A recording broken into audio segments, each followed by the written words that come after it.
I'm a black man trying not to get caught. I'm just trying to solve the puzzle like a jigsaw. You know it's a big world, so easy to get lost. I'm just trying to solve the puzzle like a jigsaw. It's a party like a ninja just got out of jail. Flying in my Rari like a bat that just flew out of hell. I'm from the east of ATL, but ballin' in the Cali Hills. Lil' mama booty booming, that moving like she's standing still. Shout out to... Oh man, shout out to Gucci Mane. Shout out to Chris Brown for that. And welcome to the Jigsaw Podcast. You know, this is the podcast where we talk about the perils, the praises, the productivity, and the pomp and circumstance of being a black millennial, a black person in this real world. How y'all doing? I hope that you're doing absolutely amazing. This has been a much better week for me personally. I can attest to it. One thing that I've done, and I guess I'll talk about it now, right? I've began to think about pockets of joy.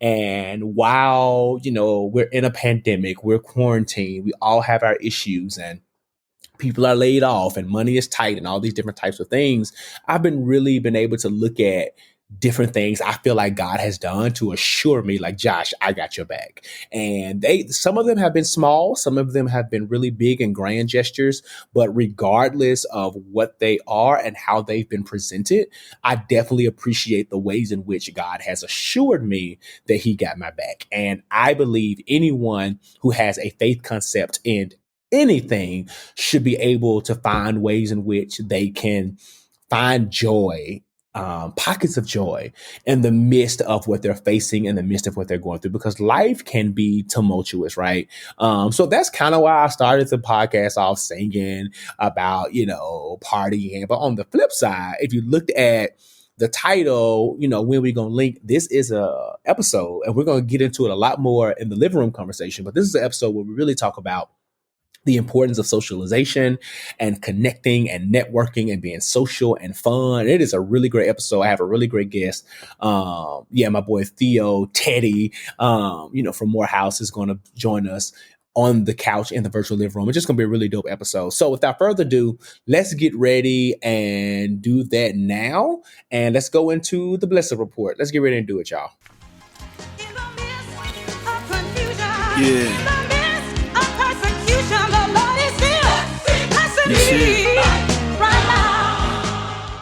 So this week in the Bless Up Report, we are shouting out brother Eric Moses. He's a seasoned sports executive and venue management leader who has recently been named the president of Nashville Super Speedway Dover Motorsports Inc. Officials announced this Saturday. Now, Moses is a graduate of the University of North Carolina and Duke University Law School, and he served as the founding president of the XFL's DC Defenders. He's the first black man at any NASCAR track to be given this title. In his role, he'll spearhead the renovation of the 1.33 mile concrete track that was built in the early 2000s, and it's scheduled to reopen in June of 2021. Moses said that he is making sure the track is ready to serve the racing community when they bring the circus to town. I am excited about this. Not only am I excited about a black man leading, I think I've said it before, in some ways it's kind of unfortunate, but in some ways it is still very real. In a lot of ways it's still very real. In a lot of ways it is still very exciting to know that there are first black, you fill in the blank, that are filling these positions. And what better way to do that is to have brother Eric Moses. And just as a personal side, he is a member of my illustrious Greek organization, Kappa Alpha Psi Fraternity Incorporated. So shout out to you, Newt. You are doing great things, embodying what we believe in over there in the land of Kappa, and that is achievement in every field of human endeavor. Thank you for representing well. We got your back. We are supporting. I'm sure that you're going to see some noobs who are going to be at those NASCAR races who typically probably do not engage in that sport. But bless up to you, brother. Bless up to you. Let's get into the Billboard. This is our pop culture segment. So this week in the Billboard, it would almost be kind of tone deaf for me to not talk about the shooting that happens in Kenosha, Wisconsin. For what we understand, the police were called to a domestic violence call, and they ended up, long story short, they ended up shooting Jacob Blake in his back 7 times while his children were sitting in the car. The unfortunate thing about it is that from what I've heard, now there are a lot of details pending. From what I've heard, that he was breaking up a domestic violence incident. And from what I was able to see, is that he was walking. I don't know if he was walking away out of defiance or whatever it was, but he wasn't running. He was simply just walking. And there were, from the video that I saw, 2 police officers, I believe, that was walking with him. And when he opened his car and began to get in, they began to shoot him at point blank range 7 times in the back. Now, if he was running away or being defiant, like, you can say whatever you, or walking away, because he was not running. Let me very quickly clarify that. You can say and feel whatever you want to feel about that. At the same time, if you were going to apprehend him, then there were ways in which you could have done, because he wasn't running, he wasn't fighting, he wasn't resisting, he wasn't doing anything. So there was ways in which you probably could have apprehended him or just simply cuffed him without shooting this man. And then 7 times at point blank range, you had every intent to likely kill this black man. And this is so draining. It is so depleting of joy. And I know we just talked about finding and creating pockets of joy, right? But this is so depleting and so unnecessary and so, pick an adjective, right? That is what it is. And so right now, as things are still developing, now the beautiful thing about it, the miraculous thing rather, is that he is in ICU. So he did survive. And that is glorious. And we give all praise to the Father who spared his life, and hopefully, prayerfully, he'll be able to tell his story and really be able to bring clarity to the narrative around this. But you don't even need to know any more intricate details to understand that the police were dead wrong in how they treated and how they navigated this particular situation with Jacob Blake. So we are sending up our prayers to him. It was announced today, I believe, that he is now paralyzed from the waist down because of the shooting. So that is entirely unfortunate. This man has to create and understand and live an entire brand new way of life. And that is not cool at all. So prayers to you, Jacob, to your entire family, and especially to those precious children who are going to have like that image forever embedded in their minds and in their brains. In the same regard, and I kind of don't want to, I'll get into that in a greater conversation because that's what needs to happen with that. But I got something for y'all. But in the same regard, rather, there were no NBA playoff games happening today. There were 6 teams, 3 games that were supposed to play, and it started off with the Milwaukee Bucks not showing up, boycotting the game. Because of what happened in the state that they represent. And then Houston and OKC decided to join them. And then the Lakers and Portland decided to do the same thing. And even Kenny Smith, sports commentator, former NBA player, walked off the set of their show because he decided to stand with the players and be in solidarity. So I believe that while I'm not always a fan of performative antics, I do believe that there has to also be other actions. But what I do love about this particular boycott and this particular piece of action is that it kind of hits where the pockets are. Like, these games are canceled. So all of those TV slots that were supposed to be shown, those ads, all of that stuff is canceled. None, like, I don't know what the loss is going to look like, but all of that stuff hurts economically. And it really brings a really great awareness to the communities in general, specifically those who think that, they should just stick to sports and to do their own thing. So shout out to those gentlemen, especially in an NBA and a league that is predominantly Black, and the money in which you make and the entertainment in which you serve is really built on the backs of black men, right? And these are Black men who are being, shot down in the streets. And for any regard, it could have been any one of those gentlemen in front of their children. As a father, That is something that really hurts. So shout out to those guys for standing up and allowing their platform to be used in a way that pushes the culture forward. Now, we've put this brother on our sick and shut in list before or whatever. And, Kanye West is one of the ones that is kind of not, at the cookout anymore.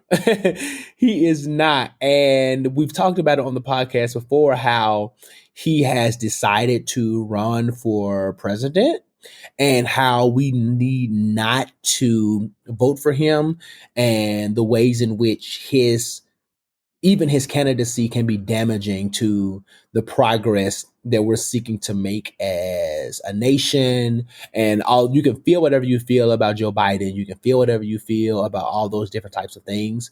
What I do understand is that Joe Biden is the better option, and it gives us the opportunity because of how we're going to vote for him. Hopefully we vote for him because I know I'm going to hold him accountable while he's in office. There is no level of accountability that's happening with this current administration. So if at any point, let's think of it that way. But that's not what I'm here to report. What I am here to talk about is the fact that the state of Missouri sent a letter to Mr. West informing him that his name would not be on the ballot come come November. It was pretty hilarious. They let him know that he did not have the required amount of signatures. I believe that he was supposed to have, Missouri law states that he was supposed to have about 10,000 signatures. He only had a little over 6,600. So he won't appear there. I'm also learning and understanding that Wisconsin has removed West off their state's ballot after failing to file the paperwork necessary to be an independent candidate. So like all of this foolishness that he's doing, like, and for y'all, and like I think I talked about the baby. Like, don't do that. And for people who like the baby, don't follow that fool. Like, there is no need for us to make matters even worse concerning this presidential election. Do not take him seriously. He is clearly not even taking himself seriously. Like, with the level of celebrity that he has, he could even garner 10,000 signatures, right? So, and he couldn't even file the proper paperwork in another state to be an independent candidate. So, like, let's not even begin to take this seriously. It is not worth it. We do not need to be doing it. All right. One of the final things I want to talk about is there has been like this beef between Monica and Master P. Now, recently, Monica has stepped out and talked about the ways in which she has supported Master P's brother, Corey Miller, better known as C Murder.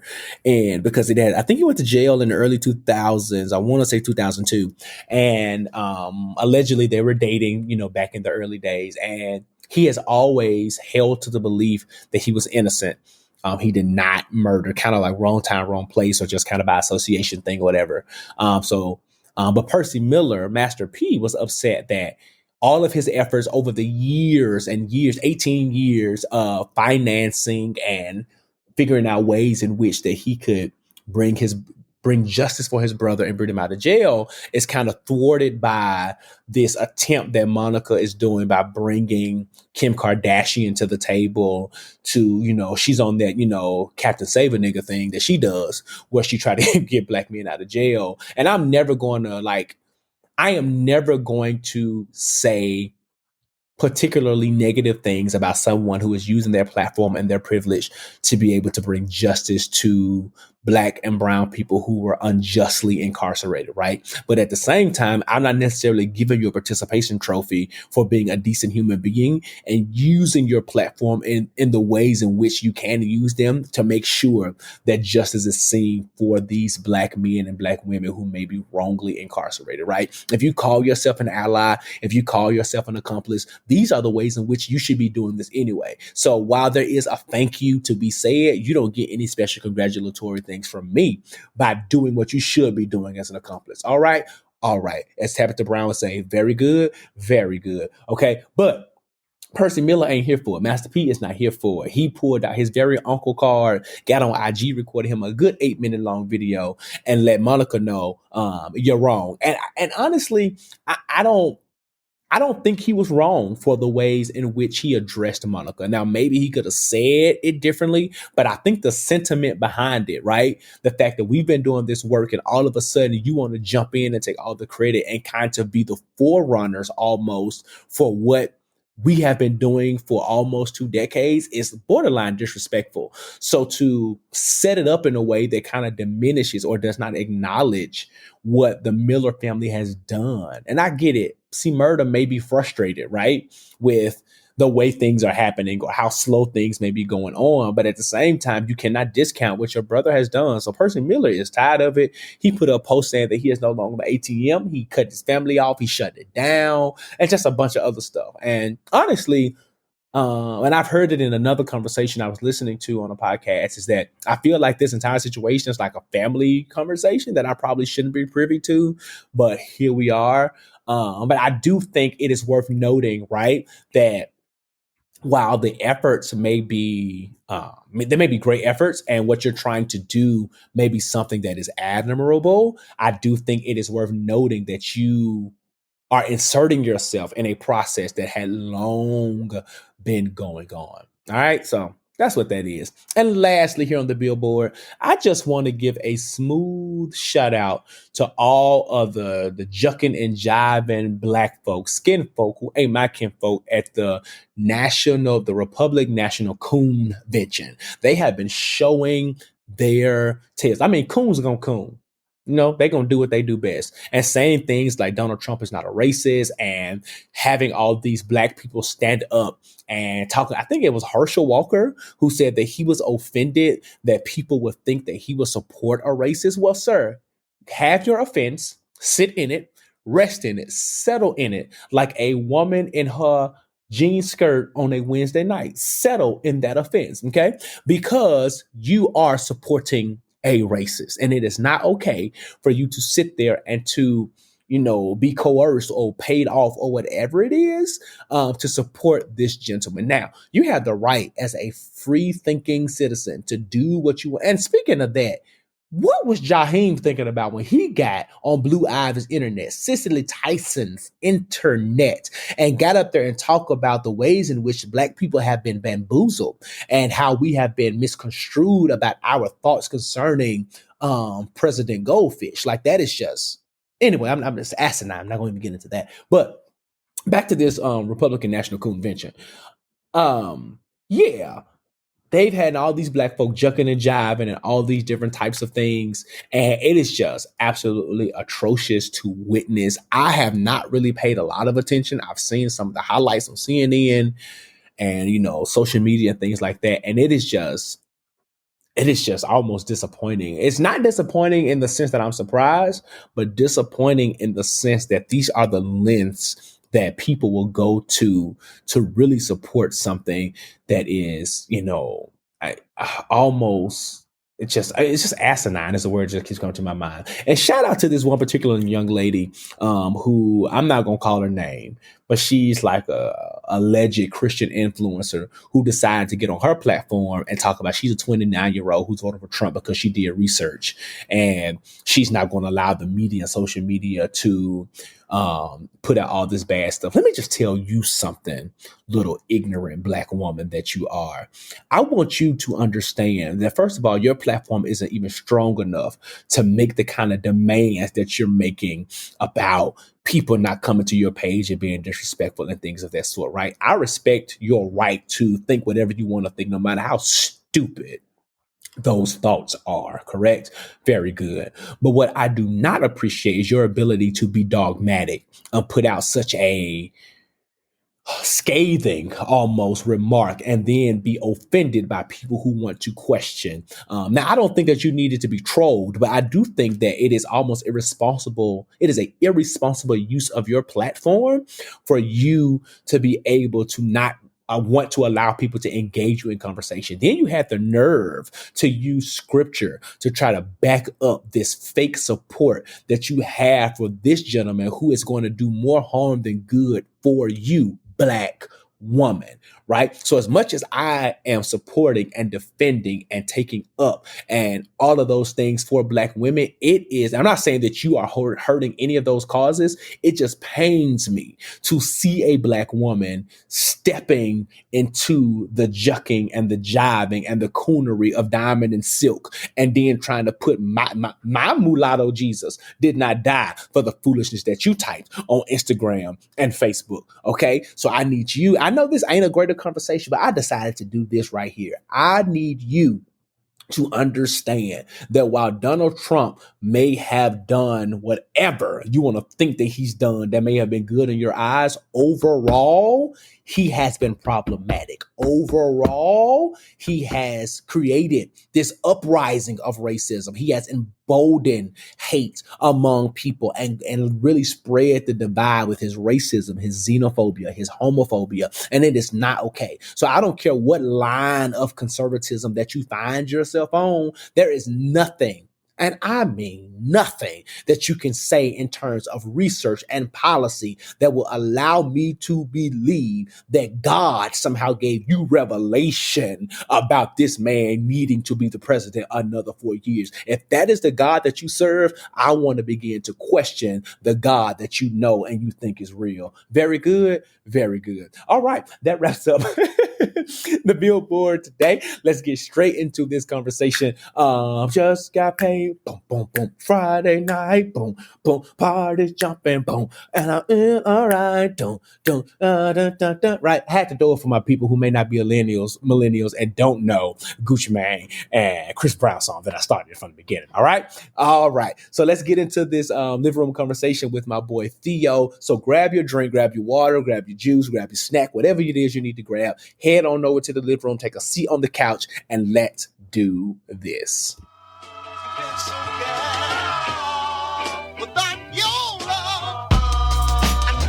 It's about the love change. Do it with some soul in a little love. What's going on, family? We are back in the living room, and today I have one of my Morehouse brothers with me. I'm excited about this conversation. Theo Alexander is here. Man, introduce yourself. Tell the people who you are, what you do. What's going on, Josh? Appreciate you having me. So, yeah, like you said, my name is Theo Alexander, Morehouse graduate, 2017. Currently working as a business development representative at eVestment and also the CEO and founder of the Social Club. That's what's up, man. So first, we're not going to really go into too many details about how he just aged me by saying he graduated Morehouse in 2017. Considering I came out 6 years prior to that. But that's dope, man. Always glad to connect with some Morehouse brothers. And you mentioned the Social Club, and today's conversation is all about, socializing and socialization. So let's just jump right into it. Why did you create the Social Club? What is it? Word. So the Social Club is a community built to cultivate lasting memories and meaningful relationships, specifically within the city of Atlanta. So think for us, by us, right? And I think kind of the way it came about is kind of a roundabout way. Okay. Right. So if you got time for a little story. So my grandma actually owns a building on Auburn Avenue.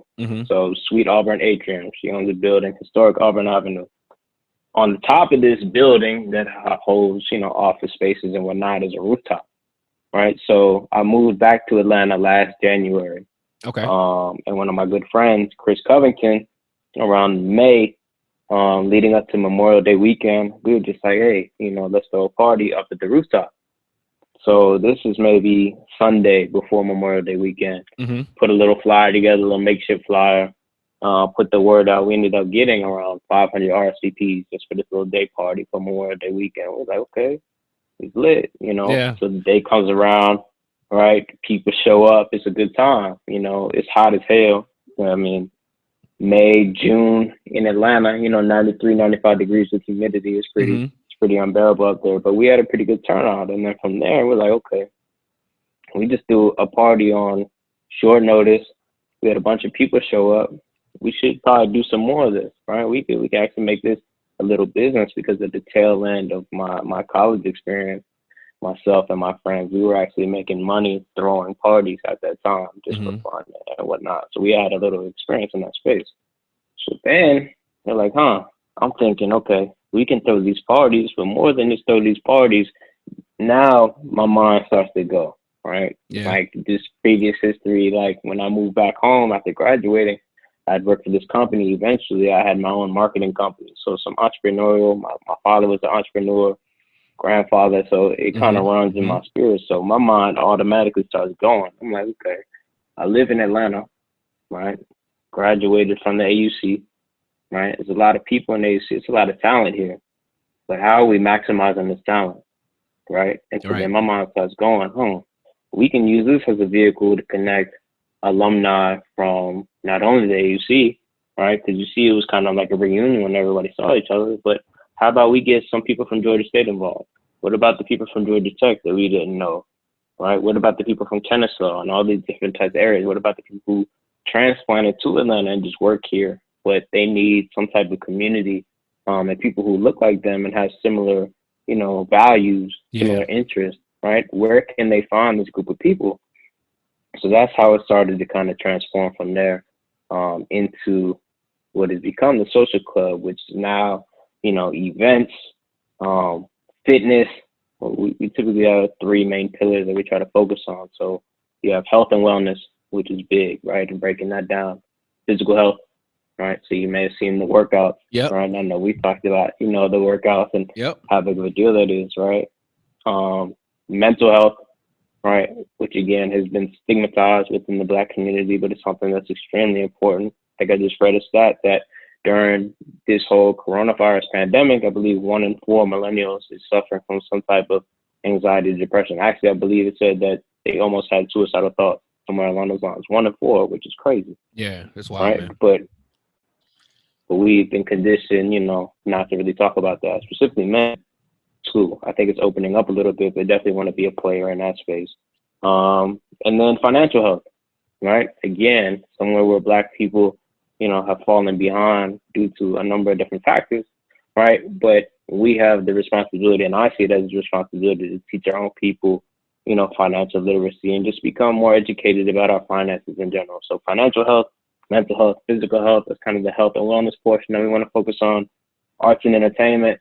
Obviously, being in Atlanta, there's so much creativity. Yeah. It's a hub of creativity, right? So it would be lovely, to have all these different creative people be able to know each other, be able to bounce ideas off one another, be able to collaborate with one another and pull each other up, right? And the third is just that social aspect, the events, the party, so to speak, and getting away from what I feel like Atlanta is known for and kind of oversaturated, which is just going to the club and standing around popping bottles, and it's more of a surface level experience.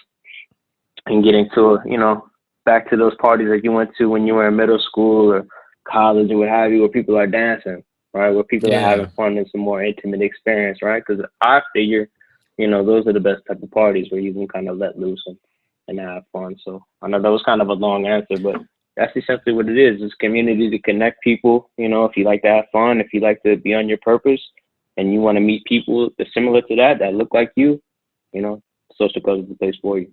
That's what's up, man. No, it wasn't too long of a story. And just for anybody who's not like hip with the AUC, that's the Atlanta University Center, Morehouse, Spelman, Clark.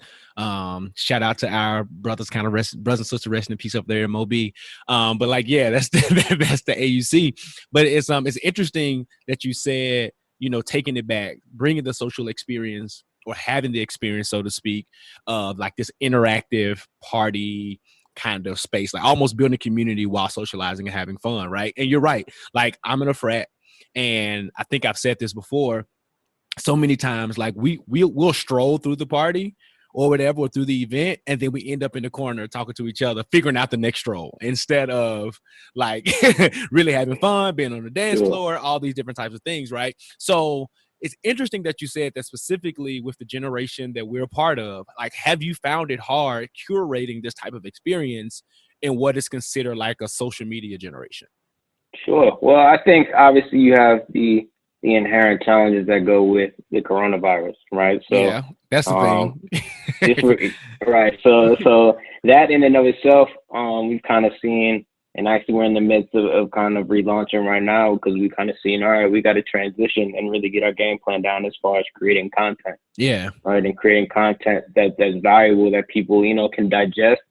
And also content that we can have that's live, where people can interact with one another and still get that live kind of feel. Right. So that's kind of the challenge that we're facing right now. But in general, not necessarily, only because I think that because there's such an oversaturated market of everything else, going to the club and popping bottles and that kind of lifestyle. I'm not knocking that at all, because I mean, everybody enjoys that once in a while or whenever, right? But I think because that exists so heavily, I think that there's a large population of people that feel the way that I felt when I was thinking of this concept, that are looking for something else. And I think when you provide a space and you provide an experience that fills in the gap for those people and fills in that void for those people, I think it's a pretty easy sell, because it's something that, people want to do, but because we're either conditioned to, this is the only thing, or we haven't opened our mind to be like, oh, well, we could be doing something else, or we could be having a different type of party or what have you. It just hasn't happened for some reason. But I think challenge-wise, I mean, I think it's pretty straightforward. I think it's an easy sell. I think that's dope. Like taking the party out of the DM and off of social media and kind of bringing it face to face. I mean, because just on a platonic level, I think we've lost the art of, or we're losing the art. I won't say that it's lost, right? Of like communicating and really curating relationships. So like in a sense, like, I'm saying, you're reestablishing that. So kind of talk me through that, like how an event, like, so if I'm at an event where my boy Theo is throwing that joint and, we're going, like, how do you like help curate that specific experience? Like, what are some of the things that makes this different than, we're not going to talk about going to Compound and jumping in the Corona juice pool, but like, just like different than, like, being at your typical nightclub or lounge. For sure. Well, I think the main thing and something that we have an advantage of is having that rooftop aspect, for one. Yeah. Right. So having that rooftop that we have is actually the largest rooftop within Atlanta. We're just so fortunate enough that my grandma owns. So having that space, it naturally kind of lends itself to something different, because I'm big on not necessarily having sections and everything else. But I think just having that outside aspect, I think that there's a lot of rooftops in Atlanta that kind of cater to white people, just bluntly speaking. But I think that kind of vibe and that kind of elevated vibe for African Americans is something, especially young African Americans, is something that I haven't seen in Atlanta to, that kind of level. So I think, first of all, just introducing that in and of itself. And then you had different elements to it, right? So you have a photo booth that you put up there. Okay. Right. So people love to take pictures, right? They're so incorporate, play on that social. Exactly. So play on that social media, that social capital aspect of it too, right? Because you understand that people love to be seen in today's day and age, right? So you're gonna put that up there, right? Because people love to dress up, people love to be seen, people love to look good, and people love to let people know that they look good, right? So just playing on some of that psychology too, right? Putting things in different activities, and different kind of features up at that rooftop or up at a different party, right? Where you may make it a theme party, right? You may bring it back to the 70s. You may make it a Caribbean style theme, and make sure that all that aligns. So you're not going to be up in Compound and it's going to be Caribbean style theme and you're just in a section. It's not going to go down like that. But if you have an open space, right, and this dance hall music playing, this Afro beats, the vibe lends itself to, okay, we're going to go in here, we're going to dance, we're going to have a good time. That's what's up, man. So like even in that piece, I think what's interesting about those kind of environments, so to speak, is this whole concept of social cues. Like the head nod to the brother you went to school with, or like the eyes the eye contact that you make with the person that you've been watching all night, and all these different kind of things. Do you, and I guess this is less about the social club and more just about socialization. Have you found that number one, that social cues are really a thing? And then, well, they are, but two, like, how have you seen people respond to them? Or are people even picking up on them anymore? That's a good question. To your point, I think that the kind of rise of social media, and I have these type of conversations all the time. I think the rise of social media, and think about it, right? It's a symbiotic relationship that we have with technology now, right? Especially kids. You see kids 2 years old, they're learning with the iPad You know, they're learning off the iPad. They're learning Yeah. with a phone in their hand out of the womb, right? That's all that they know, right? We were kind of in a generation, speaking for myself, where it's kind of, we were in the middle, you know. iPhones weren't really too prevalent There was no in iPhone middle when I was a school and kid. everything else. Yeah. Right. Yeah, Yeah. exactly. Right. But high school, college, you know, now it's the emergence of the iPhone and everything else. Same, like I remember being in college and Uber wasn't even a thing until my sophomore year. Right. So you just see how technology is kind of taking place. Mhm. But to your point about social cues, I think that the emergence of social media and technology in general has hindered people's ability to effectively communicate. Mhm. I genuinely believe that because I feel like people aren't forced to, right? I think that the Yeah. phone and everything else is kind of an easy out, right? Like if you're ever in an awkward situation or you notice people in an awkward situation, they ever get into that situation, they're going to look on their phone, right? They're Mhm. just going to go through Instagram, Twitter, what have you, instead of facing, okay, why don't I strike up a conversation, or why don't I say something, or why don't I just react in this moment and live in the present moment rather than living in this, you know, this alternative world that is Yeah. my phone. So I believe that social cues do exist. However, I believe that, you know, it's kind of a skill picking up on them, and some people have it, and some people don't. And I would hope, I think it's definitely important that as we move forward, that people pay attention and try to cultivate, you know, those skills, those communication skills as best as they can, because you're always going to need to be able to effectively communicate. It's not going to go away. True. So I guess my direct question to you is, in response to that, is that But how would you respond to that? Shorty's looking at you. You know what I'm saying? Like, what is your next level response? I'm gonna act, you know, I'm Yeah. gonna act, right? So I can pick up on it, right? And I'm not gonna be shy, you know. I'm not one to beat around the bush, so to speak, right? So I'm pretty direct. I can pick up on if a shorty is choosing, or you know, I can pick up on all these different signs. I can pick up if somebody's looking at me funny, but however way it goes, Hmm. right? Yeah. I'm pretty in tune with how people, you know, are interacting non-verbally, right? I think that's just a gift that I have. So I can see it if some girl is looking at me, I can notice it, right? I can see if some guy's looking at me funny, I can notice it, you know, and all those different in-betweens. I think just picking up that art of non-verbal communication is Yeah. something that's extremely important. But I don't know if that's more, you know, it's kind of that nature versus nurture conversation. I don't know if that's just the experiences that I've had, Yeah. right, where I've been in these certain circumstances and I've been exposed, and now it's just at a certain point I understand it and I can pick up on it, or if it's just something that was born into me and I was just, you know, somebody who was able to pick up on that. That's, what do you think about that?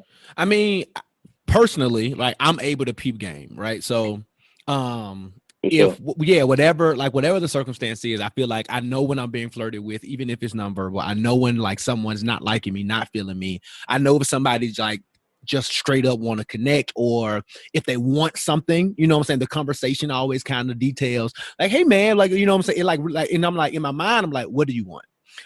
But you know, outwardly, I'll be a little bit more, I have a little bit more couth. I've grown over the years. But I definitely think that oftentimes for people who may not be as equipped, right, with the gift to kind of understand social cues and read body language and facial expressions, and kind of understanding like certain words too, right, that kind of indicate what someone may be wanting or what their intentions are. That's what I'm looking for.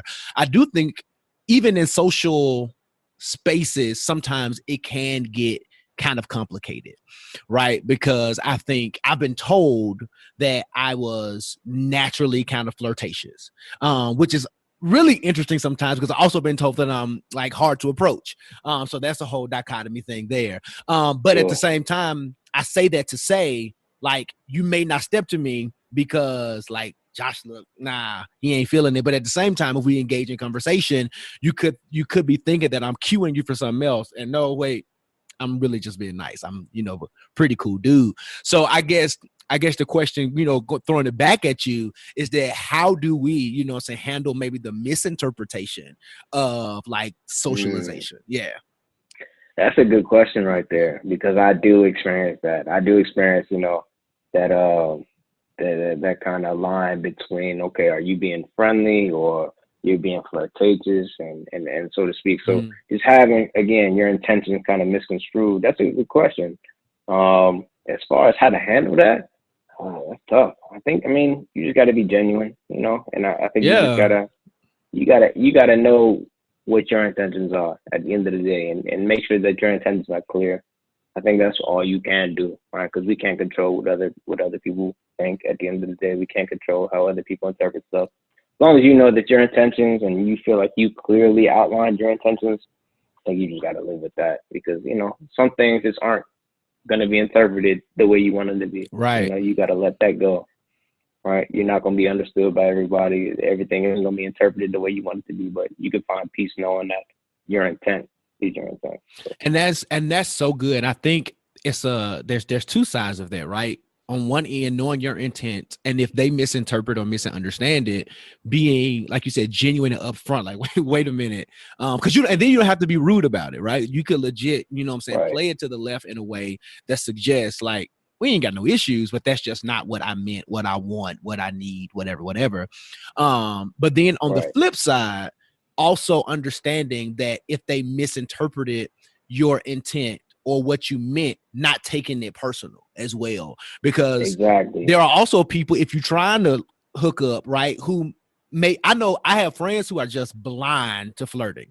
They would not be able to pick it up. Like they just don't see it, right? And that's a whole nother conversation. But then I have also other people who are so arrogant that they think everybody's flirting with them, right? So I think also when it's not what you meant it to be, not also taking it personal, and then even owning, right? If you're in the wrong or something, being able to own, like, wait a minute, well, I'm sorry, like I didn't mean to, whatever. So I think that whole honesty piece, and being self-aware is something that I'm really big on, really being self-aware and understanding who you are, what you want. And then also like being confident in that too. Yes, I did want you. No, it did not work out, and that's okay. Exactly. You got to be, you know, as long as everything was copacetic, as long as you went about it the wrong way, like not everybody's going to choose you. Not everybody's going to want you, right? But I agree with what you said, right? It's self-awareness and also, you know, standing 10 toes on that, right? Yeah. Being confident in what you said. 100%. Yeah, so like I think the interesting thing about Atlanta specifically is that you know, it's a lot of our events, be them social, end up kind of turning into this kind of hookup fest. I went to this networking event, man, maybe it's been a while now, and it was at Opera, so that should have been signal number one that this might not be a networking event. For like the first hour and some change, it was. People were exchanging business cards, having glasses of wine, whatever.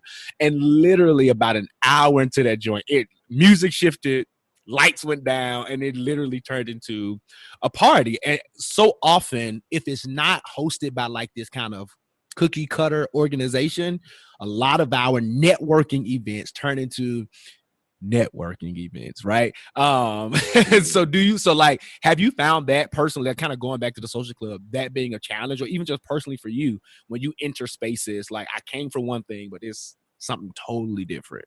Yeah, I mean, I think that's the culture. Yeah. You know, I think that's the culture of Atlanta. I think anywhere where you have a high population of Black people, right? I think that's just something that comes with Black people. Black people want to have fun, right? We're going to work hard, but we want to have fun too. Yeah. And why not do it in the same space, right? Especially if you're taking time out of my night, time out of my day, shoot, we might as well turn up too after we handle business, right? So I think that's just a Black people thing, that Black people want to have fun. And honestly, you know, just depending on what that kind of turn up period looks like, I think that's the way that you really can sell networking events to the younger generation, right? Because if you're thinking about just a standard networking event, suit and tie or dressing up and whatever, and it's kind of very formal, you know, a lot of young people, they're not even really looking to that, right? You're getting a small population of people who, you know, understanding, a lot of people don't even understand how to network and how to network in those spaces, right? You know, it could be a lot of anxiety associated with that. A lot of people are shy. A lot of people don't, you know, they might not have a specific objective that they want to accomplish when they go to these different events, right? So in order to lure people in, right, and get people interested and excited to go to these different networking events, right, incorporating some of that turn up aspect, incorporating some of that fun aspect, whether it be planned or unplanned, I think that only helps, right? Because I think that you attract people who otherwise may not have gone, right? Mm-hmm. But they're still qualified to be in that space, right? But now you're getting them and you're luring them in with, hey, I can turn up and I can meet new people on this front. And even, you know, if it's not a business relationship, maybe it's a platonic connection. Who knows? Maybe it's a romantic connection, right? But we're all here to live at the end of the day, right? Yeah. So there's a time to socialize and be professional, and then there's a time to have fun. So honestly, I think that's probably the way that it's going to look in the future, honestly. Mm-hmm. You know, that's my take on it. So how do you, let's kind of round this part of the conversation out. How do you, are you then able to, you know, you're at your job, right? How do you maybe incorporate socialization there? Because one thing that I always say when I'm in a corporate space is that gaining friends is a fringe benefit. I didn't come here to do that. I'm not going to come here to be rude or mean or nasty, but I don't enter a space looking for my next BFF, right? That's just not what I'm doing. And oftentimes I found myself actually having very minimal to no communication with people, especially once I transitioned to the next space. Like, you know, we were friends based on the condition that we worked together, right? So so for you, like, how does that work for you? How do you navigate socializing within the, you know, the workspace? So this is interesting. I like that you brought this up because I have two different examples. Okay. Right. So in my first job working, when I was working back home in Baltimore, Maryland, right, I was working and the people I was working with were predominantly Black, and kind of we had similar interests. Mm-hmm. Right. So the people that I worked with at that job, there's some people that I still may be in contact with loosely to this day. Yeah. Right. I would hang out with them on the weekends, stuff like that. Right. Now, in my job that I have now, you know, it's definitely a corporate environment, right? A NASDAQ company, fintech, the whole 9 yards, Mm-hmm. right? So you notice that at these types of companies, right, it's a lot more whitewashed, right?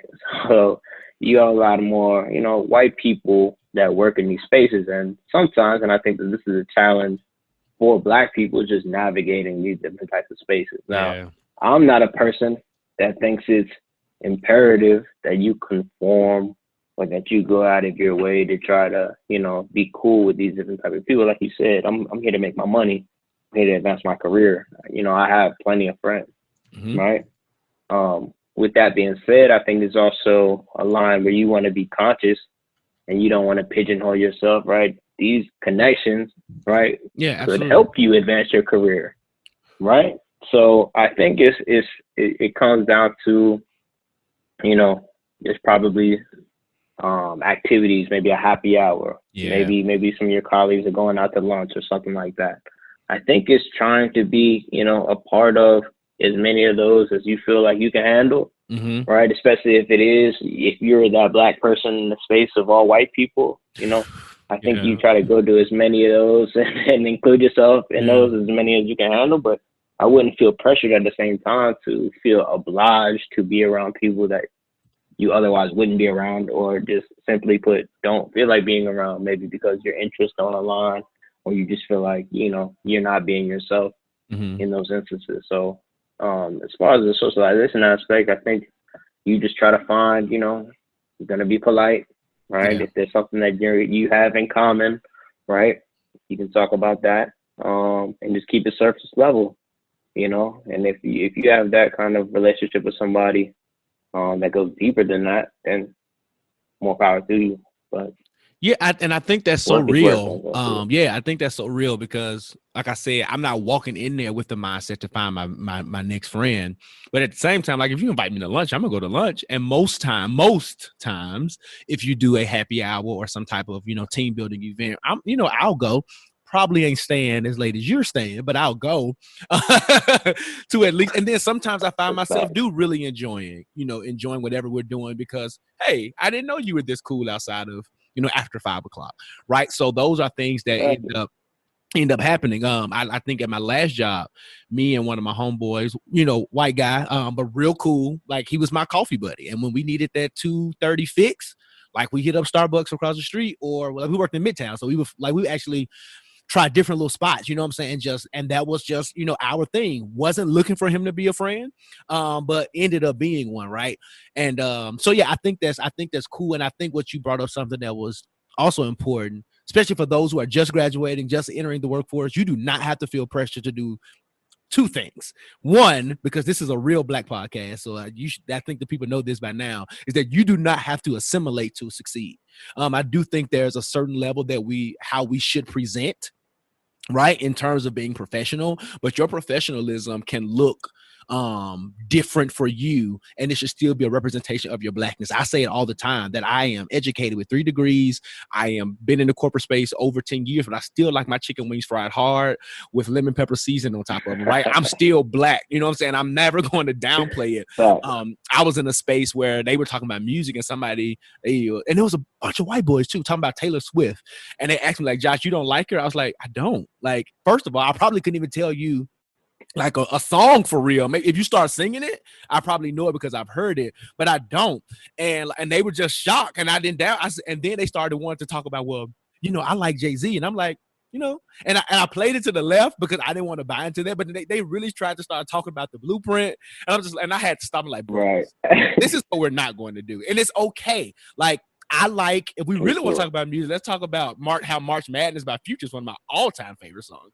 But I know you probably can't relate, and that's okay. So to those people, like, you don't have to force yourself into social situations that make you feel like I shouldn't be as Black. Be as Black as you want, as you need to be. Like, don't be out there like, yes. You know what I'm saying, doing the most, but be you. And then the second thing is also don't feel pressured to make the connections beyond work, because I think there is a happy medium where, to your point, you can make those connections to advance your career and be cordial and still not invite them to your house for your Christmas party and still not allow them into certain spaces. Like, there is a real art to allowing people to believe that they're closer to you than they really are. And I think that is an art in corporate America that we have to, in order to survive, master. Because like you said, some people feel like they want to know you in order to promote you, and you can give them a whole lot without giving them really nothing at all. I'm so glad you said I'm glad you said that. Yeah, I'm glad. I'm actually really glad you said that as well, and just glad that you went on to expound on that topic. One of my good friends, my brother Bryan Haire, he's big on that, just normalizing being Black in corporate America. And he works at Facebook, and he's the head of, the Black Men at Facebook group up there in their Chicago office. So he's really big on that. Just being proud. You don't have to change. You don't have to conform. You don't have to assimilate, like you said, right? Be conscious of what's going on, but don't feel the need or the pressure to change who you are to fit that standard. Yeah, because you, like with me, you're gonna get these tattoos, you're gonna get these earrings. You're gonna get me, and I do understand because I worked in a corporate space where we did real estate development, particularly with colleges and universities. So a lot of our meetings were with, really white, old, conservative presidents and, executive staff. So like my earrings would likely come out because I don't need that. You know what I'm saying? But at the same time, while I'm sitting in my office, in my cube, they're going to be in my short sleeve. I'm not wearing long sleeve shirts in 90-degree weather. You know what I'm saying? Like, so I think there's that's where I'm talking about how to navigate it socially. But that's a whole nother conversation. But it's something I'm super passionate about because I see so many of us trying to figure it out. And we're so frustrated because, as you said, a lot of these corporate white spaces are not necessarily designed for us to navigate them successfully. And I think being really true to who we are relieves a level of pressure off of us, and it allows us to understand how we can socialize and still be in those spaces without conforming. So to that point, platonic relationships, right? I'm a big believer in them. I believe that we all need space and opportunity outside of our significant others, right? Me and my wife have been married almost 8 years now, and I love her to death. quarantine has, really tested our love. We've been stuck in this house together since March. We've been stuck in this house together since March. But I say that to say, before that, we used to make it a point to have like guys, like she's an AK, I'm a Kappa. So like we have our line brothers, line sisters, and even beyond that, just our friends, right? We used to make it a point to do our own thing every so often because you need that break. And I really believe in the development and really the nurturing like of brotherhoods and sisterhoods and things like that. So like for you, how important are platonic relationships? Man, that's super important. Yeah. Right, that's super important. And I think that if you just look at the studies as far as happiness, as far as mental health and everything else, you look at, friendship is essential. Yeah. Right? Friendship is essential to, just well-being in life. And I've been blessed. As somebody who's kind of had friends my whole life. I have 2 younger brothers. So naturally, and no sisters, so it's just the 3 of us, right? So naturally, I kind of gravitated towards them. Those are my best friends, right? But then I have a group chat that goes every day that I have maybe 25 of us just from Morehouse. So they could be in my class, a couple in the class above, a couple in the class below. And we'll just talk about a whole number of different topics. Yeah. And that thing will be going off nonstop, right? But that's so important because you need that, right? You need your friends. You need to be able to talk about things that are important, things that interest you. You need to be able to have people that you can rely on for advice. Yeah. When you're going through a tough time, right? You need to be able to have those people. And I think that just relationships in general, platonic relationships, like I think that's so important because where would you be without that? Just honestly, yeah. Where would you be without those types of relationships? I couldn't tell you. I could not tell you. Yeah. So like, and I guess so for you, are you a part of that crew of Drake's No New Friends? Or are you open even in, mid-20s of saying, hey, a new friend, like I'm open to that? Yeah, I think it depends. Okay.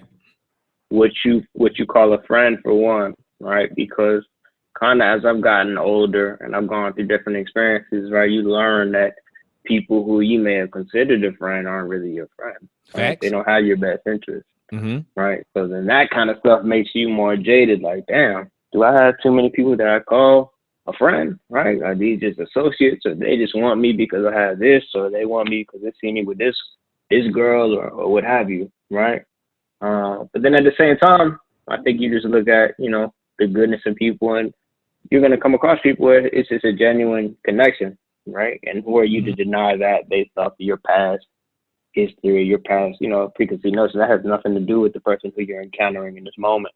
Yeah. Right. And I think the biggest thing is just to live in the moment, right? You can't control the past, right? It already happened. You can't control the future. It hasn't happened yet. Yeah. Right. But you can live in the moment. And if you feel like you have a genuine relationship and an understanding and a trust in a person, why shouldn't it be your friend? Why should you shut yourself off from that? But you just have to be a good judge of character at the same time. Yeah, that is so true because, and it's funny when you mention your group chat. I remember a time where I probably would have been in a group chat of 25 people, and I'm in a space now where that is annoying. For one reason, like even in my group chat of my college friends, we call ourselves the originals because we all have like other friends, but we are the core group that sticks together, and it's about nine of us in there. And when we get to going, my notifications are turned off in that group because when they get to going, it is going. I'm at work. I can't be here texting all day. Yeah, you have to mute it. And this is not a group me because I hate those. This is like legit. Oh, yeah. No. This is the iMessage joint. Yeah, iMessages. Sure. Yeah. And no Androids. Like, don't bring those green bubbles over here. And then I have no. We can't have that. Then I got another group where it's like some really close friends. We met around the same time, my college friends. But we met in a different space, and now all of us are like married. So now our spouses, that's a group. There's like 8 of us in there, right? So that joint pops off at certain moments. But I said that to say, as I've gotten older, like I don't want to say my availability, but my interest in having a whole bunch of people around me has decreased. While I am not, I am open to new friendships and relationships. Because just think about how me and you initially connected. Like I saw what you were doing, mainly with the fitness side of the social club, and I reached out and was like, "Hey, man, love what you're doing. Would love to connect." Blah blah blah blah blah. Right? And I think for me, even being, not to say like, I'm old, but like even being your senior, recognizing, but just recognizing, even this one who's younger than me, who's doing something dope, doing something amazing, and wanting to connect. So it's like a double-edged sword. Like I understand, like friendship is a real thing. And I am very careful about who I call friends. I think, being Morehouse brothers, if I meet another frat, I think those are like bonds that we have naturally, because we can talk about some stuff, right? We can talk about, I don't know where you stayed freshman year, but I stayed in Du Bois, and I got stories about, terrible stories about, that experience. And I think certain things, having the maturity to know that even in our Black experience, right, certain things will bond us, but not necessarily make us, best friends forever, but also not counting out the possibility of real, like, long-term friendship and accountability and camaraderie. Right, because I think some of those things are more or less, for lack of a better term, qualifiers, right? You have a certain understanding of a person based off of their background, maybe what they've gone through, the experience that they have, right? So, for example, like knowing that you've gone to Morehouse or that I've gone to Morehouse, we share that bond.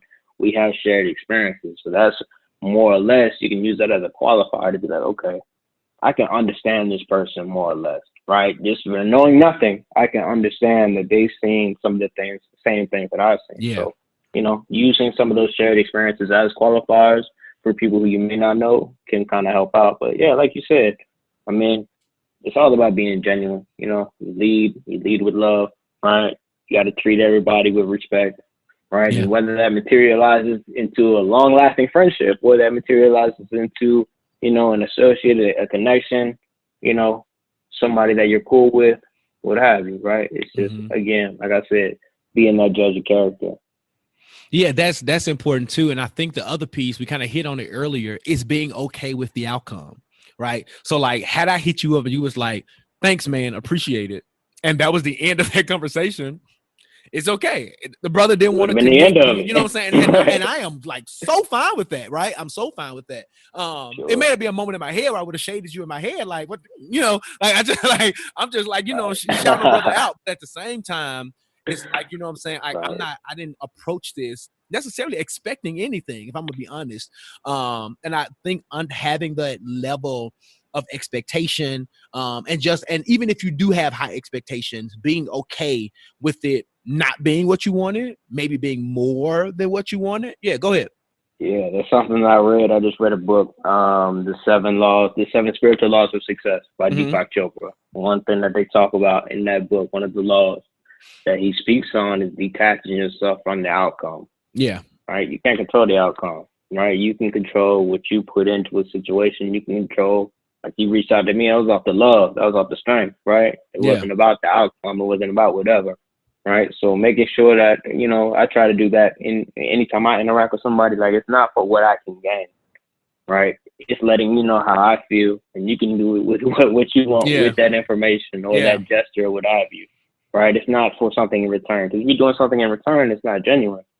Right. You're doing something in return. So detaching yourself from the outcome is definitely a key. So just wanted to touch on that for sure. Yeah, absolutely. And I guess while we're there, like, how do you handle, first of all, do you watch Insecure? Let me preface that with that question. This question with that question. Yeah, I do watch Insecure. I actually did not finish. What season was this? It's having 4. Yeah, I did not finish the 4th season. So this is a general question, like I said, and I don't think you need to know like the depths of what happened. So remember, one of Issa's interests was Nathan, light-skinned guy, and he ghosted her. He ghosted her. So to that point of being okay with the outcome, what are your thoughts, or how do you even navigate being ghosted? Do you ghost? Like what is this whole thing in this new era of socialization? That's interesting. Okay. That is interesting. I have ghosted before. I'm not proud of it. Yeah. Right. And I think once you do that, and I think once you kind of learn that that's not an acceptable thing to do as a grown person, then you learn from that and you learn, okay, you need to communicate your feelings. Right. That's fair. That's growth. You wouldn't want to be in a situation. Yeah, you wouldn't want to be in a situation where you're ghosted. Personally, I haven't really been in too many situations where I've been ghosted. I guess that's just God. Or maybe it just hasn't happened yet, you know, to the point where I can really decide it. Maybe it's coming, you know, God forbid. But yeah, that's not acceptable. To answer your question, ghosting isn't acceptable, right? We're grown. Communicate, right? You're gonna respect that a lot more if you know where people stand, right? You know, just running off of it. You don't know how that can affect somebody either. Yeah. Right? Because then you're left there. That other person is left with no closure of what's going on. It's just like, damn, is it me? Like, what did I do? X, Y, Z. Yeah. You know, communicate. You're grown. Use your words. You know, people are gonna respect you for that, and you're gonna respect yourself for that. Bet. So, what is personally for Theo? What is the ideal social space for you? Like, I want to have a good time. I'm thinking about meeting some new people, connecting with some folk outside of your own events. If you go into one, you know what I'm saying? What is the ideal atmosphere? Okay.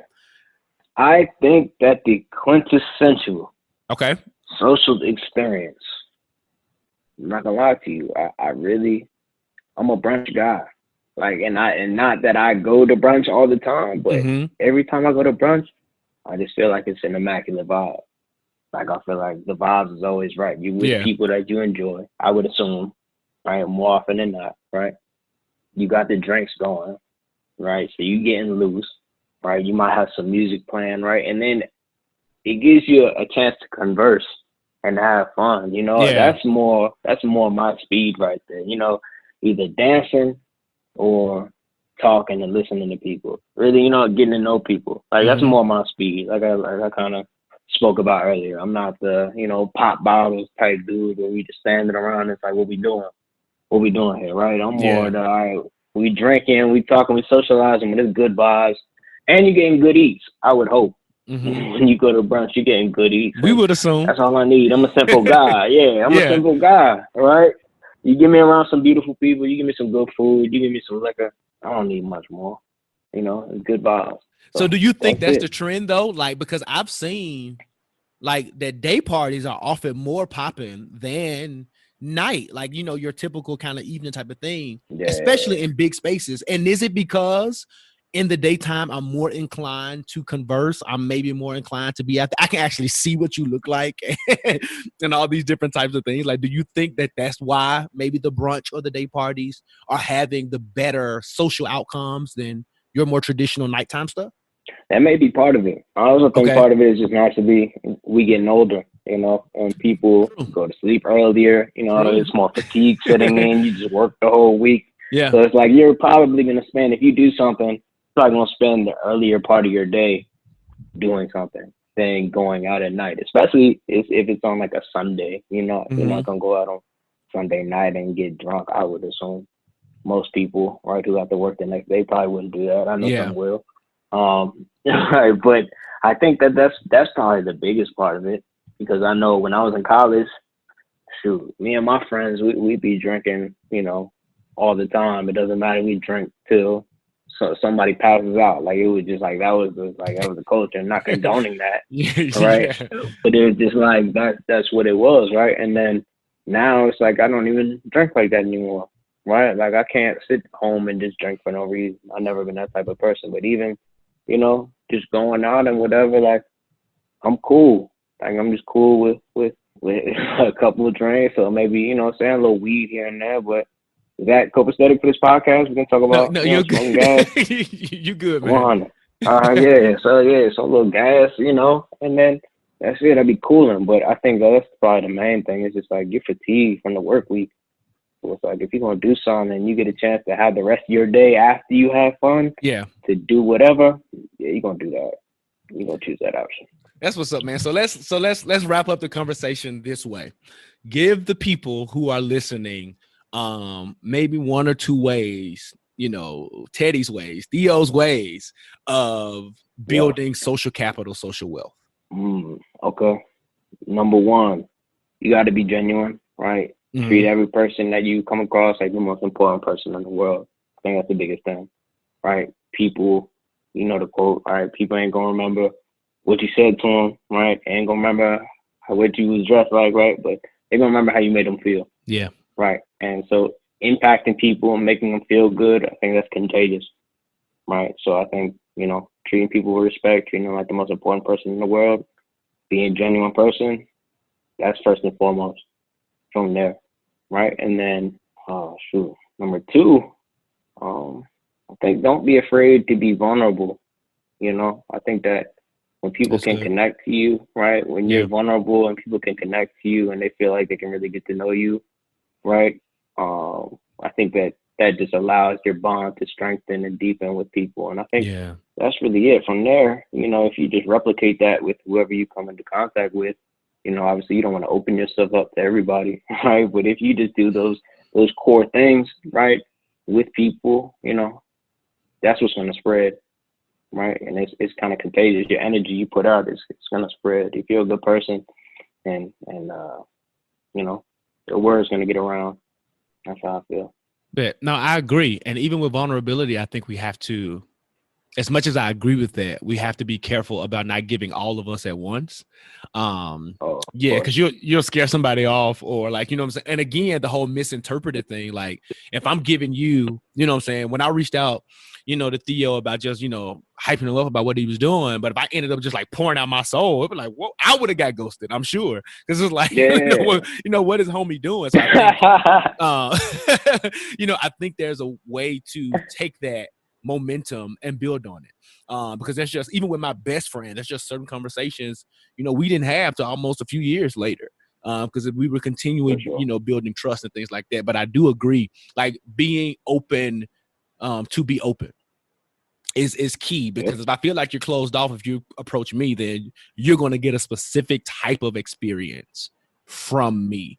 And if that wasn't your expectation, then you have to go and rethink and realign, you know, how you approached it, because, you know, I'm a vibe person too. So I kind of match them, and I'm not necessarily going to be petty. Well, I can be, but I'm not necessarily going to be that way.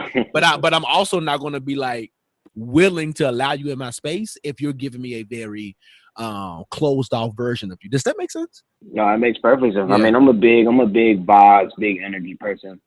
You know, you can read somebody's energy off top. So I'm big on that.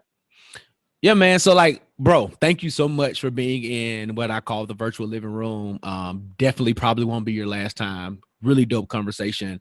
But as we get ready to close this out, tell the people how they can follow you, how they can contact you, and maybe some stuff that you got coming up. Yeah, for sure. Well, you can follow me on Instagram at Theo Huxtable.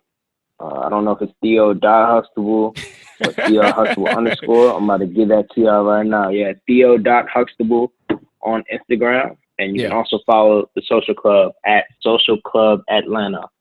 At Social Club Atlanta is where you can follow the social club on Instagram. Yeah. And also follow me on Twitter at Theo Huxtable. But yeah, mainly on Instagram. We got some really cool stuff there. And if you're looking forward to joining that community again, I highly recommend you check out the page. We're about to relaunch the whole campaign pretty soon with some new content.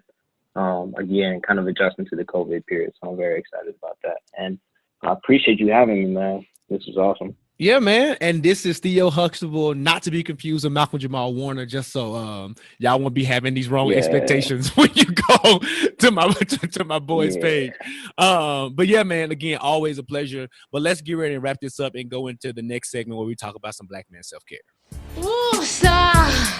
Woosah. Woosah. All right, so welcome to you know how we do it here in this segment we call I Am My Brother's Keeper. We're gonna talk about some Black man self-care. So I'm gonna always let my house guests go first. So Theo, man, tell the people, what are you doing for self-care this weekend? Word. So this weekend. Yeah. Woo. This is a good one, man. What am I gonna do? Well, one, I gotta go to the gym. That's an automatic. And since the quarantine happened, I've really been going heavy to the gym. Lord, please protect me from coronavirus. I'm sorry. Well, yes, I'm going to the gym. Yeah. I got to get a good workout in. And then, boom, after that, I'm going to make myself a juice. I got a juicer at home, so definitely want to get the freshly squeezed, vegetables and fruits in the system. That's important. Um, what else am I gonna do? I might kick it with some friends. Yeah. I might be by the pool. Hopefully the weather. I know it's been raining a lot. Um, but might kick it with some friends. Might kick it by the pool. Maybe grill. Just some relaxation this weekend. But I think the principle is you got to eat right and you got to go to the gym. You got to get some work in. Yeah. That's every day. Yeah. That's what's up. I mean, my boy's gonna be on vibes. I just built a home gym. Because my tolerance for germs is just kind of still there, and I just don't know if I haven't been the person who's been stuck in the house. Like I go to grocery stores and I've done some socially distanced socialization, but I saw how LA Fitness was before Corona, so I'm not necessarily trusting their cleaning skills. Nah. Even with all the precautions that they have. But that's what's up, bro. For me, so this is going into my anniversary weekend. So I'm sure, I don't know. Congratulations. I will be very honest with the people. I have no idea what we're doing, but we're going to be doing something. We're going to be doing something together. Even if there's just dinner and just getting Don't let her know that. Oh, she knows. We talked about it last week, and she was like, "It's anniversary weekend." Perfect. I was like, Psh, I don't know what we're doing, but we'll figure it out. I'm pretty good on my feet though, so yeah, we'll figure something out. But yeah, man, again, thank you so much for joining us. Here, you're definitely going to be back. And let's wrap this thing up, wrap up the podcast, and go into a greater conversation. Bruh, let me talk. Let me talk. So earlier in the episode, in the beginning, we talked about the tragic shooting that happened with Jacob Blake, right? And how, thankfully he's still alive, but what happened should not have happened. So what ended up occurring also within the city or the township or whatever of Kenosha, Wisconsin, and that is a real Black name for this level of racism and things to be happening. But I digress on that. But what ended up happening is that there was an uprising of protests and demonstrations and things that happened, and there was unrest in the city. So much so that the local government there implemented a boom curfew. That's what I'm looking for. So in the midst of Black folk doing what we do, organizing, getting together, making sure that we're fighting the fight of justice and all these different type of things, little Kyle Rittenhouse, a 17-year-old, was charged with murder because he killed two people who were protesting. And the privilege of it all is that when police arrived on the scene, they didn't start shooting. They didn't start doing all these other type of things. They politely arrested this man, and then in a press conference had the nerve to say, from the chief of police, he says that the 17-year-old gunman was there. He was involved in the use of firearms to resolve whatever conflict that was in place. Have you, bro, if you don't understand what white privilege is at this point, then you are absolutely choosing to be ignorant and choosing to rest in your stupidity. How in the world does a young teenage boy have a rifle, kill two people, critically injured another, and then the police have the nerve to arrest him peacefully, then shoot, then do anything, walk toward the police with a gun, hands up, right? And how many of us have had our hands up and said, don't shoot, and all these other type of things? We still ended up shot and dead in the streets, right? He did all of these things, spare his life, and then the chief of police wants to create a narrative that says that he was resolving conflict, and furthermore, wanted to also insert his opinion and say things that would suggest that if people were not breaking the curfew, then that would not have happened. Sir, I am not caring what kind of curfew or policy that you had in place. The breaking of a haphazardly thrown together policy based on the systematic oppression of a people, right, is not an excuse. Breaking their policy is not an excuse for someone to go out and be a renegade and kill others. So it really doesn't matter what the people were out. That's what protest is. It is to the right to kind of buck the system and interrupt and disrupt spaces for the cause of justice and for the cause of change. So the mere fact that you can even assert yourself in conversation or assert yourself in a level of opinion and perspective to suggest that if people were not there, then those people would not have died. You are stupid. You deserve to have your job taken away from you because you as a police officer do not know what human decency is. You as a police officer do not understand the ways in which people have the right, just the right to live and to have oxygen breathing through their lungs. And if you cannot understand that, you need to lay your badge and your gun on the table and get yourself out of that space and out of that office. I am so sick and tired. Like, I'm so sick and tired of this whole blue lives crap. There is no such thing as blue lives. Like, can we start there? There is no such thing as blue lives, because when you take that uniform off, you are white, you are black, you are Hispanic, you are Asian, you are whatever you identify to be. Do you understand that? And there are black officers who are out here who do not have the special license plate tags and do not have any identifiers or indicators that will suggest that they are part of any police force, that if they are pulled over, that if they are confronted by policemen in other areas because of their black skin, they're going to get treated like the regular nigga that they think the rest of us are. And I need y'all black folk who are caping for these blue lives to really understand that I have family who's a part of the police force. I have an uncle who died in the middle of protecting citizens. So I understand and I respect the office of police officer. But what I also understand is the human decency that goes with policing. And how can you protect a neighborhood when you are afraid of the neighborhood that you are protecting and you are supposed to be serving? So while you may be trained to kill and all these other type of things, deadly force is not necessary in the majority of these situations that you find yourself in. You always talking about how you're threatened. How are you threatened when this man is going to get in the car? How are you threatened when it's 2 against 1? How are you threatened when you shoot him from the back?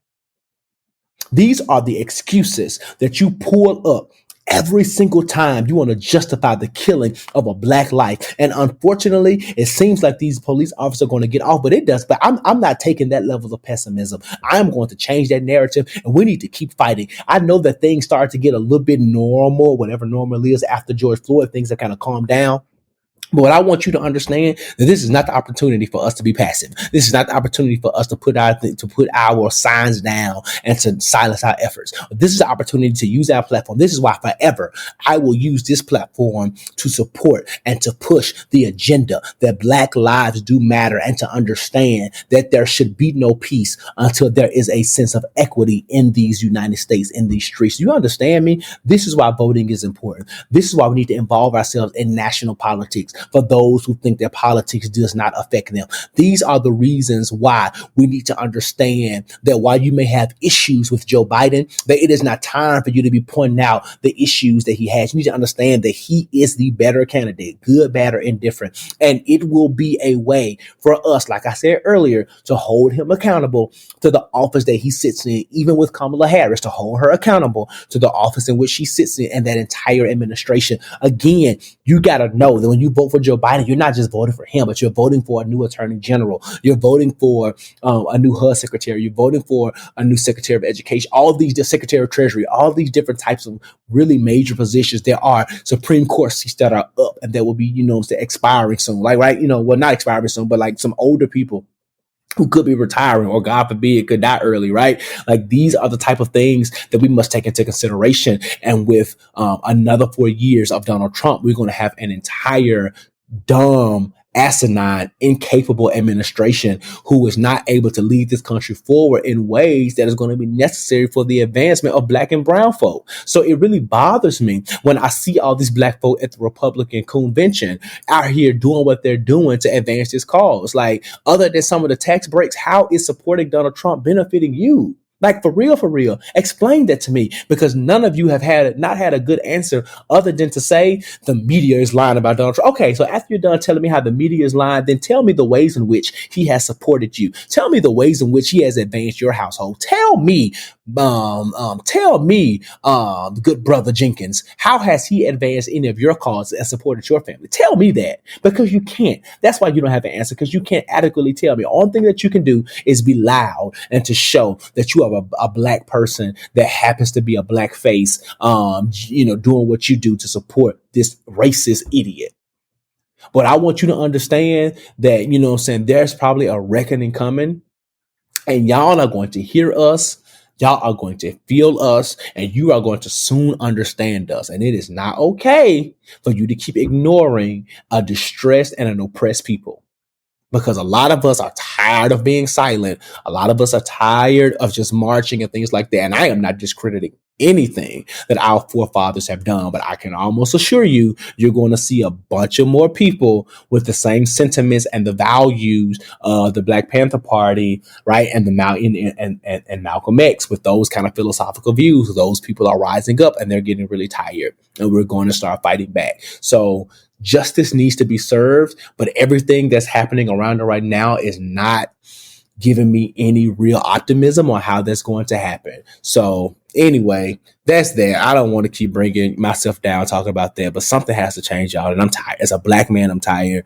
As a human being, I'm tired. I'm just tired. As a father, I'm tired. As a husband, I'm tired. I'm tired, man. I am exhausted of this conversation and this topic. But that's neither here. I mean, it is here and there, right? I don't want to say there's neither here nor there, but I'm tired, and I'm sure many of you are too. So that wraps up another episode of the Jigsaw Podcast. Thank you all for listening. Thank you all for rocking with us. We are on episode. Oh my God, episode. Are you ready?